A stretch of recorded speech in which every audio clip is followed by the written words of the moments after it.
L'expert indépendant des droits de l'homme, Gustavo Gallón, émissaire des Nations Unies, a mis fin ce mardi à sa 5e visite officielle en Haïti.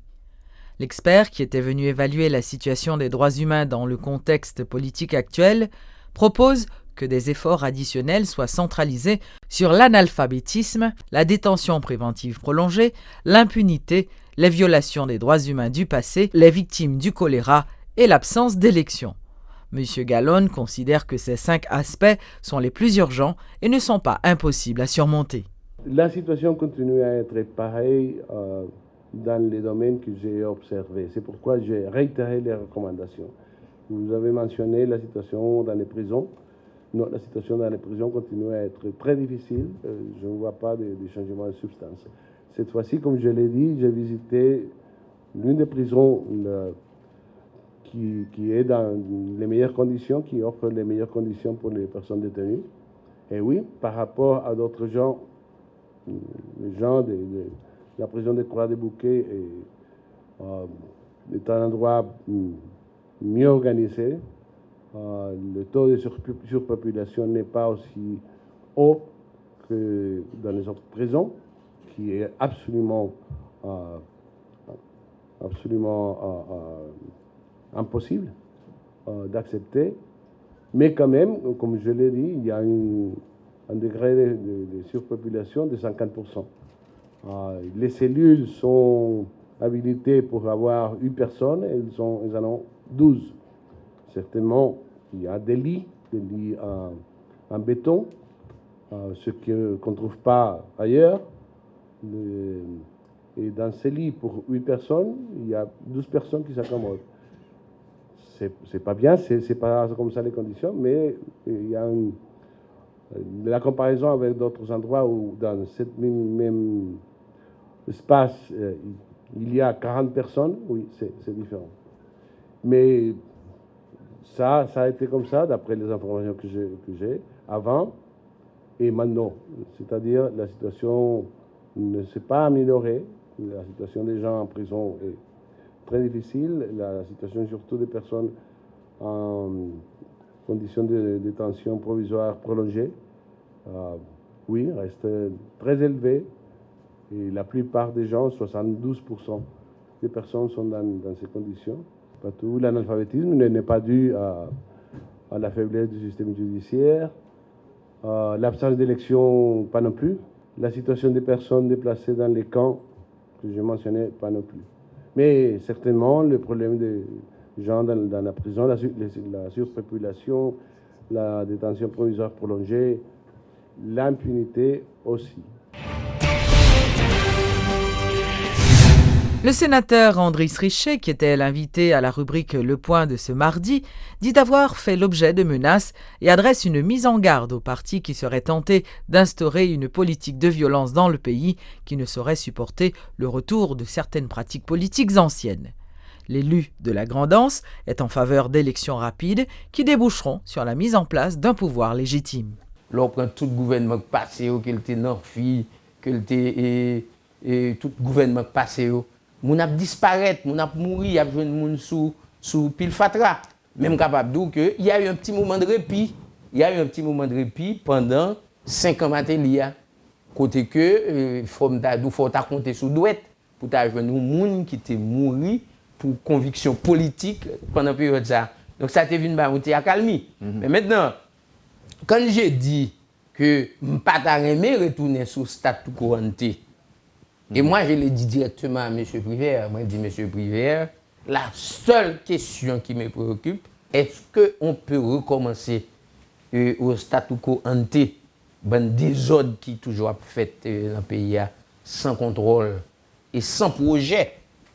Au cours de ces 30 dernières années, il n'y a pas eu de projet de société. Tout le monde, c'est vous, c'est d'eau. Et puis, pays a, mais côté nous arriver. C'est le slogan. Donc, je dis, il faut que bagay ça arrangé. C'est pour ça que moi, je continue à croire qu'il faut aller vers l'organisation des élections, même si le président élu décidera lui-même d'organiser une conférence nationale en vue de donner une autre orientation à ce pays, ça, ce sera son affaire. Mais il faut qu'il y ait des élections pour que tout le monde reprenne une certaine légitimité dans le pays. Les plateformes politiques Réponse Paysans et Victoire ne voient pas d'un bon œil la nomination de Fritz Jean comme Premier ministre.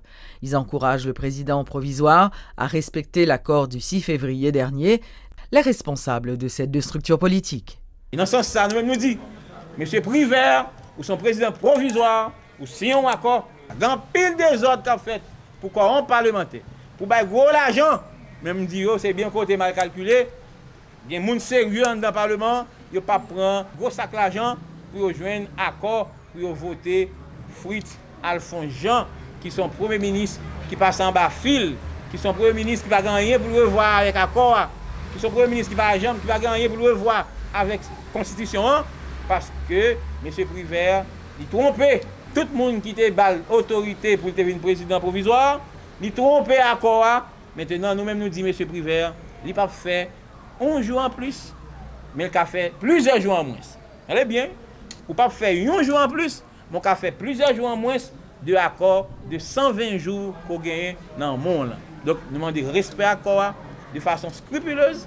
Donc, si nous ne sommes pas d'accord respecter, nous-mêmes ne pas respecter la fonction par là, on va bailler talon, qu'on veut, qu'on pas veut. Monsieur Privert tellement à loin. Li entend avec parlementaires, la présidente provisoire et monsieur Edgar Leblanc fils a vin premier ministre. En gros point li choisi monsieur Fritz Jean et le comprendre li pral facile. N'a demandé parlementaires même Jean en 2008 yo te restreindre Jacques-Edouard Alexis dans politique rétrograde li, eh bien en 2012 faut que yo croiper monsieur Privert. Comment yo pral croiper li, c'est censurer monsieur Fritz Jean dans déclaration politique générale li. Et n'a dit encore la valasse, c'est trop avarice. Anti-transition 120 jours. Nous gen président déjà qui était premier ministre pour G8 là qu'a joué non côté pour la râler on souffle. Sous premier ministre G8 là pral ret sous béton qui sont pral faire avec André Michel, Samuel Madistin. Faut qu'on baille on côté pour yo râler on souffle tout. Anakassis, Dieu seul Simon Dera. Mes amis la Valace bail pays a une chance. Nous trois grands mangeurs qui étaient pour G8 l'an joindre et nous-mêmes nous pour application à accord 24 avril élection doit faire pour peuple là à voter nek banan 14 mai pour prendre investiture pour nous continuer rentrer dans le palais national par la grande porte. Les responsables de la Fondation des sages-femmes haïtiennes veulent inciter à la prise en charge des femmes enceintes. L'Institut national supérieur de formation de sages-femmes, qui est reconnu par le MSPP, le ministère de la Santé publique et de la Population, offre une formation de qualité pour les personnes désireuses d'exercer ce métier. Selon la présidente de la Fondation, Martine Jean-Baptiste, les sages-femmes peuvent aider les femmes enceintes durant les différentes étapes de leur grossesse, ceci jusqu'à l'accouchement. Haïti a toujours eu des sages-femmes, mais l'idée c'est vraiment de pouvoir promouvoir le modèle de prise en charge, c'est-à-dire le système de santé, faire en sorte que quand une femme est enceinte, elle aille voir une sage-femme pour sa prise en charge. Et donc on veut développer et promouvoir cela. La sage-femme prend en charge les femmes depuis qu'elles sont adolescentes jusqu'à la ménopause. Elle s'occupe de la nutrition, de l'alimentation, la santé physique, la santé mentale. Parce que quand les femmes sont enceintes, elles ne sont pas juste enceintes, elles doivent aussi prendre en compte différents paramètres de leur vie sociale, dans le couple, dans la famille, dans la communauté. Ces paramètres-là doivent être adressés pour qu'elles puissent justement vivre leur maternité de manière la plus sereine possible. Donc la sage-femme, elle a des compétences particulières, notamment dans le conseil éducatif. Elle éduque les mamans, elle leur donne des informations avant de faire les enfants, dans le planning familial, contraception, pendant qu'elles sont enceintes, à l'accouchement, après l'accouchement. Les femmes enceintes, l'allaitement, les sages-femmes ont cette compétence particulière de pouvoir conseiller et informer les mamans dans ces différentes étapes de leur vie.